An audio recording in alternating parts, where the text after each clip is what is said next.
Boa noite, irmãos, graça e paz, louvado seja Deus. Vamos aqui nos preparando mais uma vez para cultuar a Deus, com uma saudade grande, né? Estamos reunidos, parece que já faz um século, né? Que estamos sem cultuar no templo, como faz falta. Eu espero que esteja faltando tanta falta para os irmãos como para mim. Faz muita falta, irmãos. Estamos reunidos, cultuando, abraçando os irmãos, cumprimentando, como faz falta isso. Mas enfim, faz parte desse mundo em que vivemos, não é? Vamos esperar em Deus que logo possamos nos reunir novamente no templo para cultuar o nosso Deus. Bem, irmãos, Deus não vai ficar sem ser cultuado, porque não podemos estar no templo, né? Vamos cultuar a Deus. E a mensagem de hoje é o valor da reverência. Quero ler para os irmãos Gênesis, capítulo 39, do versículo 1 ao versículo 9. Gênesis 39, do versículo 1 ao versículo 9. Diz assim: José foi levado ao Egito, e Potifar, oficial do faraó, comandante da guarda, o egípcio, comprou 2 ismaelitas que o tinham levado para lá. O Senhor era com José, que veio a ser homem próspero e estava na casa de seu senhor egípcio. Vendo Potifar que o Senhor era com ele e que tudo o que ele fazia o Senhor prosperava em suas mãos, logrou José mercê perante ele, a quem servia, e ele o pôs por mordomo de sua casa, e lhe passou as mãos tudo o que tinha. E desde que fizera mordomo de sua casa, e sobre tudo o que tinha, o Senhor abençoou a casa do egípcio, por amor de José. A bênção do Senhor estava sobre tudo o que tinha, assim em casa como no campo. Potifar tudo o que tinha confiou às mãos de José, de maneira que, tendo-o por mordomo, de nada sabia, além do pão com que se alimentava. José era formoso de porte e de aparência. Aconteceu, depois destas coisas, que a mulher de seu senhor pôs os olhos em José e lhe disse: Deita-te comigo. Ele, porém, recusou e disse à mulher do seu senhor: Tem-me por mordomo o meu senhor, e não sabe o que há em sua casa, pois tudo que tem me passou ele as minhas mãos. E não é maior do que eu nesta casa. E nenhuma coisa me vedou senão a ti, porque és sua mulher. Como cometeria eu tamanha maldade e pecaria contra Deus? Então vemos aí, irmãos, José, né? Ali no Egito, depois de ter sido vendido como escravo pelos seus irmãos.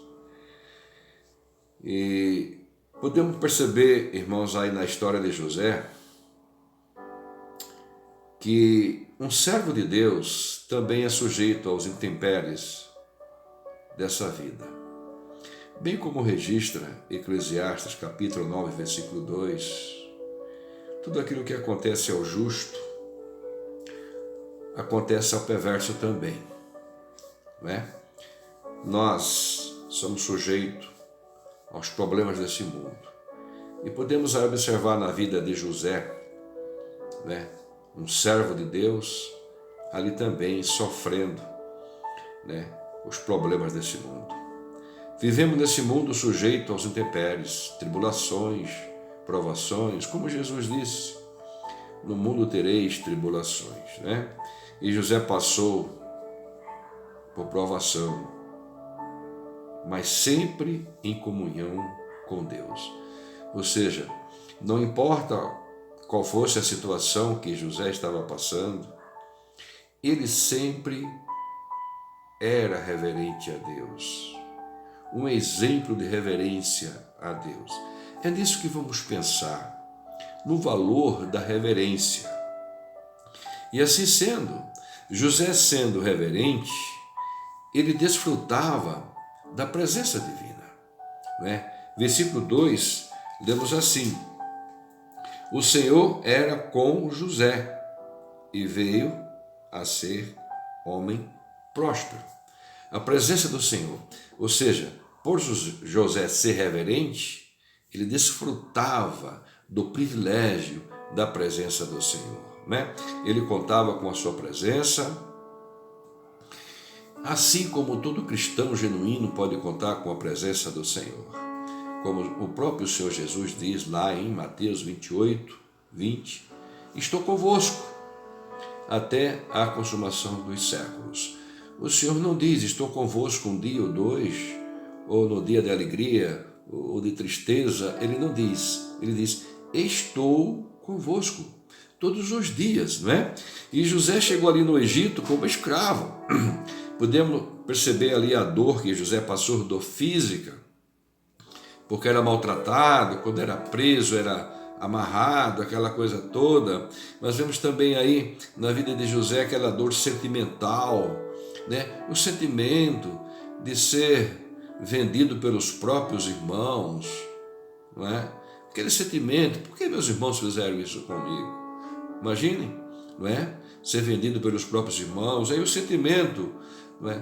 Da distância da casa do pai, onde ali ele era amado e amava o pai, e vivia numa família, em família, saudade da sua família. Então no coração de José passava tudo isso, né? Não só as dores físicas, aquela coisa desagradável de ser um escravo, não é? O sentimento da sua família, a saudade, não é? Mas o Senhor era com ele. Às vezes passamos por situação que não sentimos a presença de Deus, né? Que geralmente se pensa ou associamos a presença de Deus quando estamos ali no culto, cantando, adorando, aquele fervor, aquela alegria. Então associamos que a presença de Deus é só naquele momento. Mas José, ele estava ali como escravo, sendo injuriado, e diz o texto, o Senhor estava com ele. O Senhor estava com ele quando ele foi vendido pelos irmãos. O Senhor estava com ele quando viu, né, os que compraram ele, né, levando e se distanciando de sua família. Estava com ele quando ele foi jogado num poço lá. Né? O Senhor estava com ele. Às vezes nós associamos, ou melhor, quase sempre, hein? Associamos a presença de Deus só em um momento de alegria. Sim, claro, isso é muito bom, mas o Senhor está com o crente genuíno, mesmo que esteja passando por uma situação complicada. Por isso eu digo, irmãos, o mais importante do que sentir a presença de Deus é crer na sua presença. É crer que Deus está conosco, não importa qual seja a circunstância. O Senhor era com José e o fez prosperar na casa de Potifar. O Senhor estava com José para abençoá-lo. E assim, irmão, José, por ser reverente, foi bênção para o ímpio. Né? Versículo 5 diz assim, ó. E desde que fizera mordomo de sua casa, e sobre tudo o que tinha, falando aí do Potifar, o Senhor abençoou a casa do egípcio, por amor a José. Então aquela casa foi abençoada por amor a José. Então José desfrutava de uma intimidade com Deus e que foi instrumento nas mãos de Deus para abençoar Potifar. Né? Então, veja bem, é isso que está acontecendo quando o Senhor chama Abraão, lá registrado em Gênesis 12, 2, prometendo que Abraão seria uma bênção, se tu uma bênção. Então é uma sequência. Abraão teve Isaac, Isaac Jacó, Jacó José, tá vendo? Então esse povo foi chamado para ser bênção. E José aqui, por ser reverente a Deus, ele estava sendo bênção na vida de um ímpio, na vida de um estrangeiro. Bom, ali José era estrangeiro, mas em relação ao povo de Deus. Então, José estava sendo bênção para alguém que não fazia parte do povo de Deus.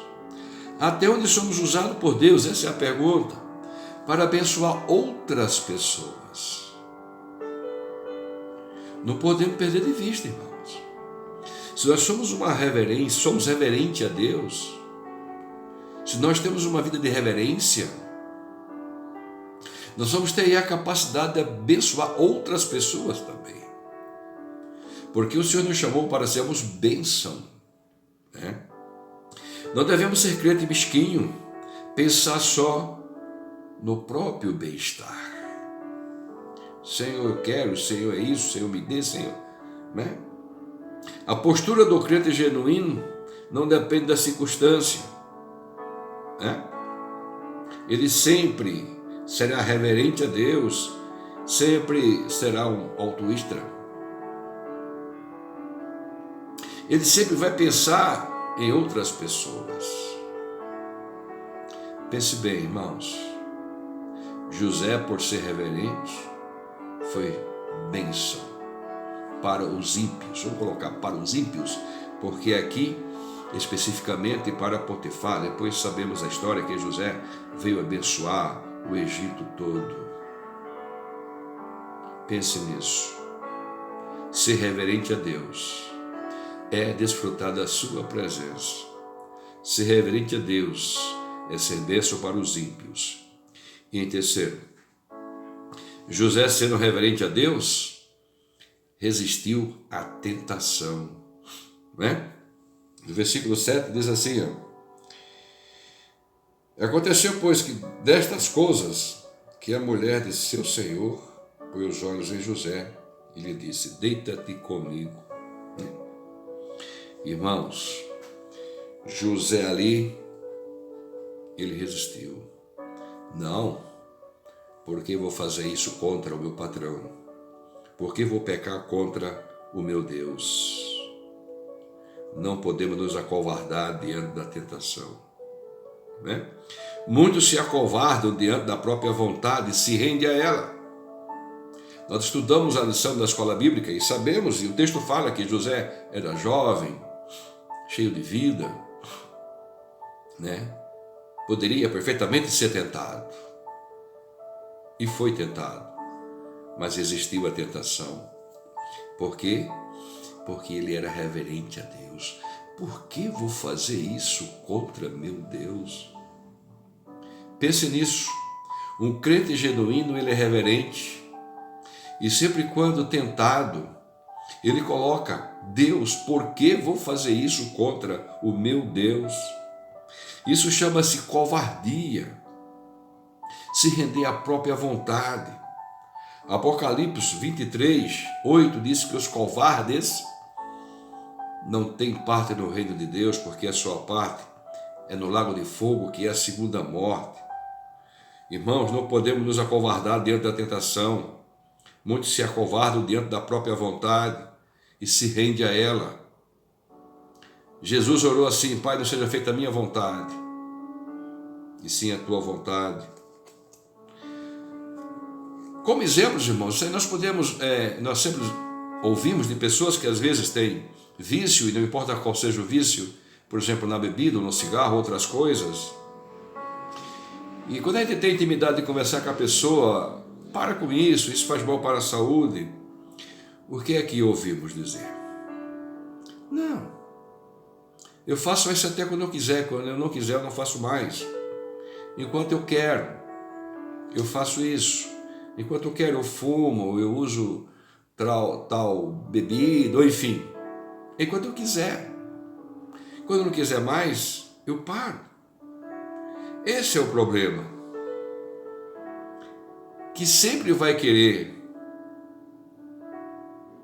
Ah, quando não quiser mais eu paro. Sim, isso é muito simples. Ah, quando eu não quero eu paro. Isso é muito simples.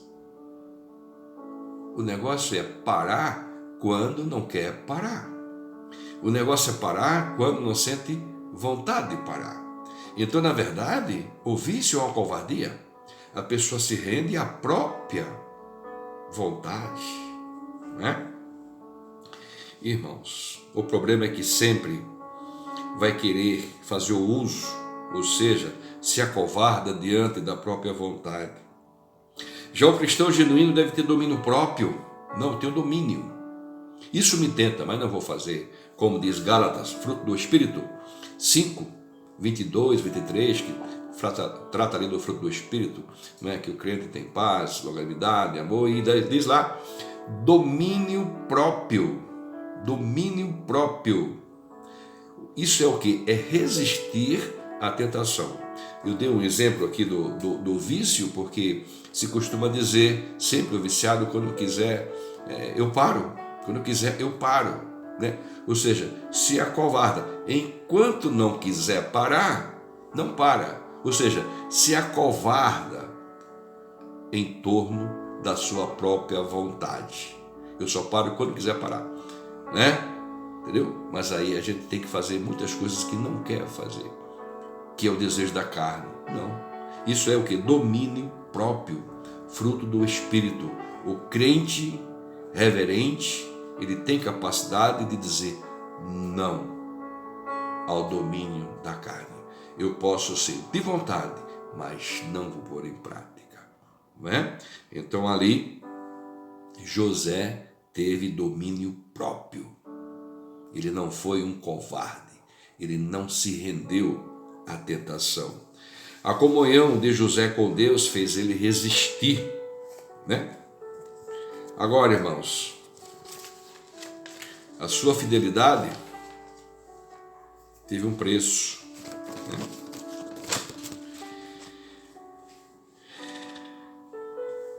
Acabou sendo preso injustamente. Ser fiel tem preço. Se não, seria fácil ser fiel, não é verdade? Não estaria escrito aí assim, ó, ser fiel até a morte e dar-te-ei a coroa da vida. Se fosse fácil ser fiel, não precisava essa promessa, né? Ser fiel até a morte seria algo assim que naturalmente seríamos fiéis a Deus. Né? Não é fácil, muitas vezes, ser fiel. E aqui no caso, irmãos, José, por conta de sua infidelidade, pagou o preço, foi preso injustamente, né? Mas na prisão, diz o texto, Deus também estava com ele, né? Quero dar um exemplo também, irmãos, de Paulo, lá em Atos capítulo 16, versículo 25, 26. Paulo também foi preso injustamente. Paulo foi preso porque pregava o Evangelho. Paulo estava fazendo o que Deus mandou fazer, o que manda o crente fazer, anunciar o Evangelho até que ele venha. Era o que Paulo estava fazendo. Ele estava anunciando o Evangelho. E por conta disso foi preso. Ou seja, foi preso injustamente. E se você observar lá em Atos capítulo 16, do versículo 25 em diante, fala que ele foi preso, ali estava preso com Silas também. E ele fazia o que lá? Cantava, orava, né? Não estava se lastimando, não. Estava cantando, né? Estava orando. E depois veio um terremoto aí, arrebentou tudo lá e o carcereiro ficou com medo que tivesse fugido. E ele falou para o carcereiro, não, estamos todos aqui. E o carcereiro perguntou, o que faremos para ser salvo? Né? Que faço para ser salvo? Paulo diz, crê no Senhor Jesus, que serás salvo tu e tua casa. Então, a fidelidade de Paulo ali, né, acabou levando ele ao cárcere injustamente. Mas ele cantava, adorava a Deus. E acabou ali o quê? abençoando a vida do carcereiro e de sua família, que se converteram e foram batizados. Nossa fidelidade a Deus contribui para que outras pessoas sejam salvas. A comunhão com Deus nos leva a cantar quando somos injustiçados e não nos rendemos diante do sentimento de ódio, de raiva. Tá? Isso é se acovardar. Um crente genuíno, quando ele é injuriado, injustiçado, ele não se rende ao espírito de raiva, ele não se rende ao ódio, não se acovarda, mas canta a Deus, adora a Deus, porque o crente genuíno sabe que mesmo na dor que ele possa vir a passar, Deus está com ele e vai dar a vitória. E vai dar a vitória. Foi o que nós vimos aí na vida de José, né? Quero concluir, irmãos. José sofreu, foi vendido como escravo, preso, né? Depois chegou no Egito, começou a prosperar, foi preso. E com isso ele estava sendo preparado para ser bênção para o Egito e para a sua própria família. Não é isso? José foi vendido como escravo, prosperou no Egito, mas acabou sendo preso justamente. Depois veio a prosperar de tal maneira que foi governador do Egito, veio a ser bênção para o Egito e para a sua própria família também, que conhecemos a história, que passou fome lá e desceram ao Egito e acabou acolhendo toda a sua família lá no Egito também. Aí aquilo que mais tarde Paulo fala em Romanos 8, 28, tudo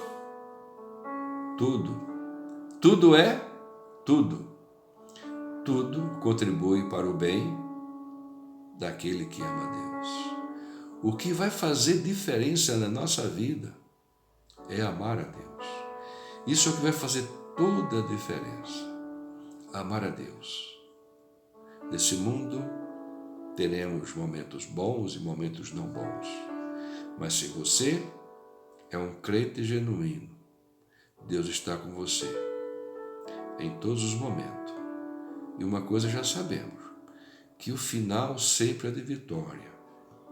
Porque quem está com Cristo sempre terá a vitória, né?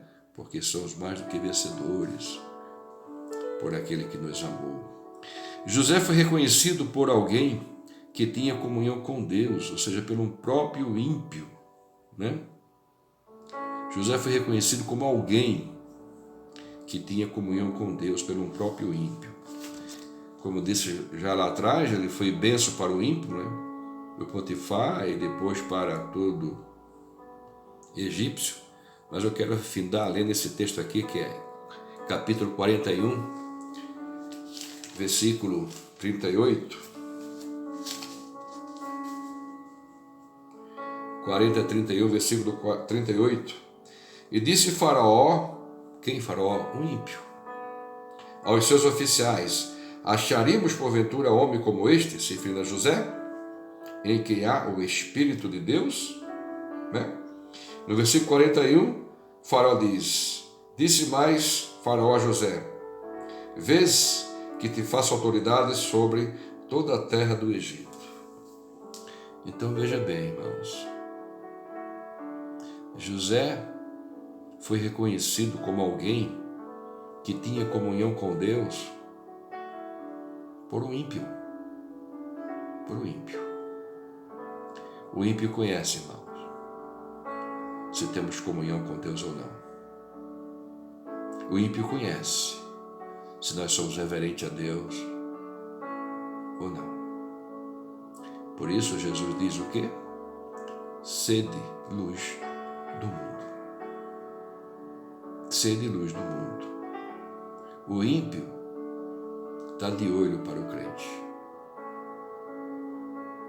Está de olho para o crente. Muitos para provar e outros podem ser abençoados. vendo que somos reverentes a Deus. José foi reconhecido como alguém que tinha comunhão com Deus e foi reconhecido por um ímpio. Irmãos, que sejamos reverentes ao nosso Deus, aonde quer que estejamos, para quem quer que possa olhar para cada um de nós, ver que temos comunhão com Deus, ver que somos reverentes ao Senhor. José nos deixou uma grande lição. Passou por muita tribulação, mas ficou claro que Deus estava com ele. E depois veio ser bênção. É isso que Deus quer de cada um de nós. Ser bênção para o teu próximo. Ser bênção na tua família. Ser bênção onde quer que você esteja. Então, somente para isso acontecer, seja reverente a Deus. E que Deus nos abençoe. Amém?